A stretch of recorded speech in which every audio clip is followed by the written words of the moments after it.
और की युवानों के सुने खातिर बात आइल बड़े के आदरणीय पूर्व मंत्री श्री गिरिनाथ सिंह चचा जी फिर से आइल बड़े उहे जो सुनून उहे जज्बा लेके फिर से मैदान में उतरल बड़े। दरवा लोग के सपोर्ट चाहिए कि ना चाहिए?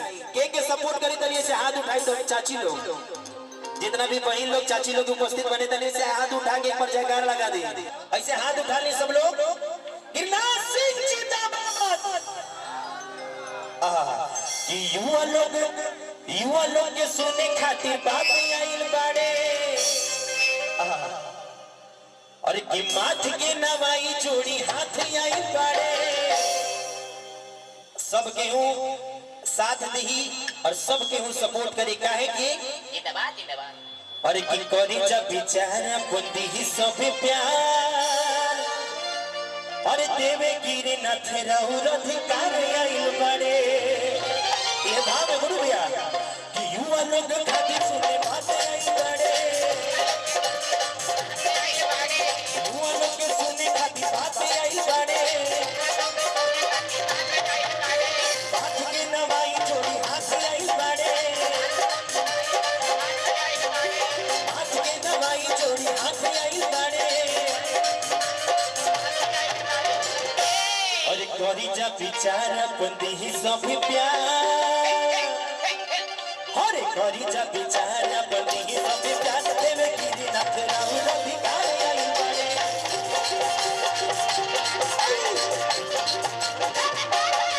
और करी जा विचार बंदी ही सब प्यार देवे गिरिनाथ रहु अधिकार आइल बड़े।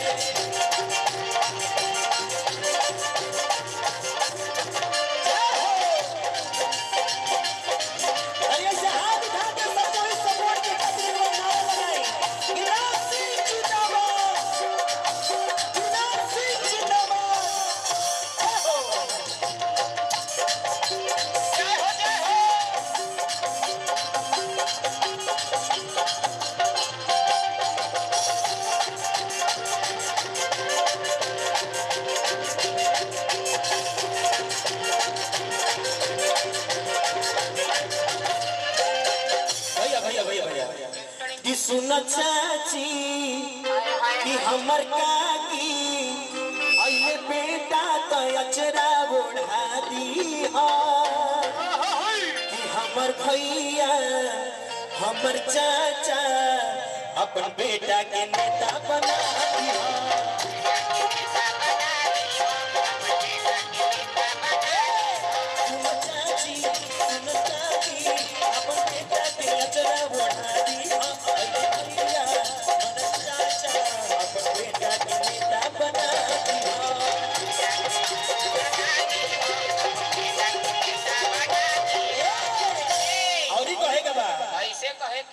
और कि विकास वाला लेके सौगात आइल बड़े। कि विकास वाला लेके सौगात आइल बड़े। और कि माथ के नवाई जोड़ी हाथ आइल बड़े। और करी जब विचार बंदी ही सब प्यार और देवे गिरिनाथ रहु अधिकार आइल बड़े।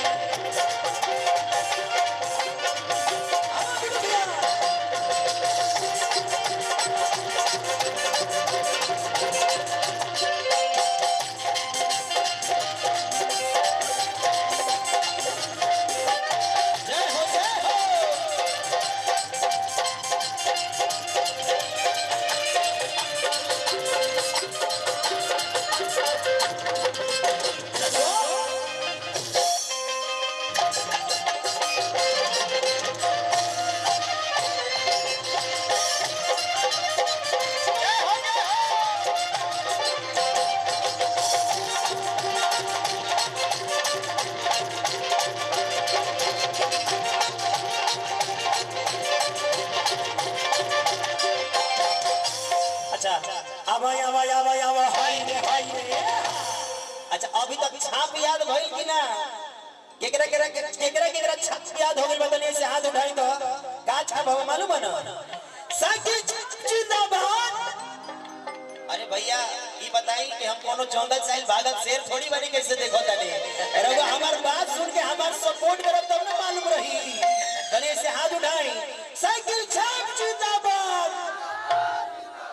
माई चाची काकी लोग तने बोली रहुआ लोग साइकिल छाप जिंदाबाद। हाँ ऐसा ही रहुआ लोग कि फुल सपोर्ट और फुल आशीर्वाद आदरणीय पूर्व विधायक सम्माननीय मंत्री आदरणीय गिरिनाथ सिंह चाचा जी का सही सपोर्ट रहुआ सबने की ओर से बनल रहेगा चाहिए। हेलो हाँ ये ठीक बा कहाँ पानी रहुआ इतना देर से रख ली माइक के आई कहे के बा कि सुन चाची अरे सुन काकी सिटी थोड़ा सा कंट्रोल करिएगा थोड़ा सा सिटी कंट्रोल करिएगा। अरे कि अपन बेटा के अचरा बढ़ा दी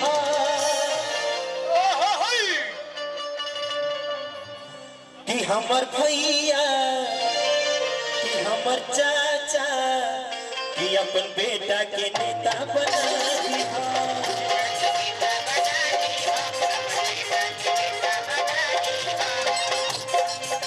सुन चाची सुन काकी अपन बेटा के नेता बना दी भैया हमर चाचा अपन बेटा के नेता बना दी।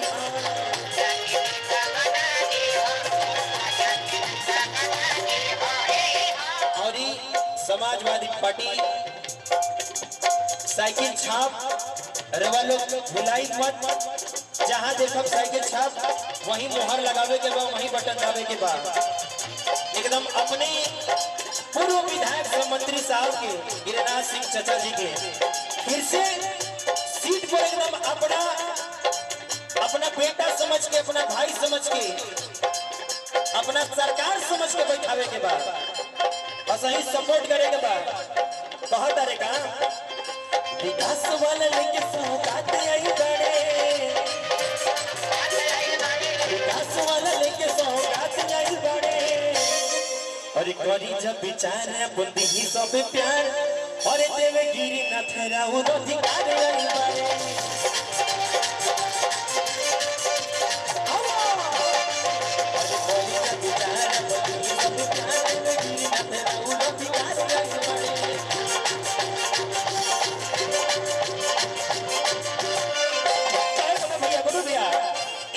हो जाए कहे के बा अरे गढ़ा के है रखी है सानावा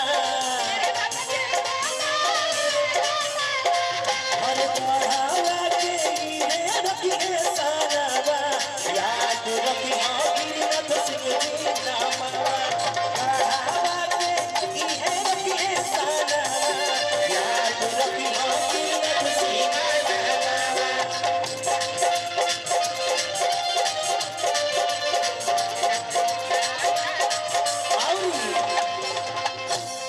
हर की सेवक बन के हर की रोई है तेले बचाना गिरनाथ सिंह जिंदाबाद हर की सेवक बन के हर की रोई है तेले बचाना याद रखना गिरनाथ सिंह जी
नहीं तो सोचे के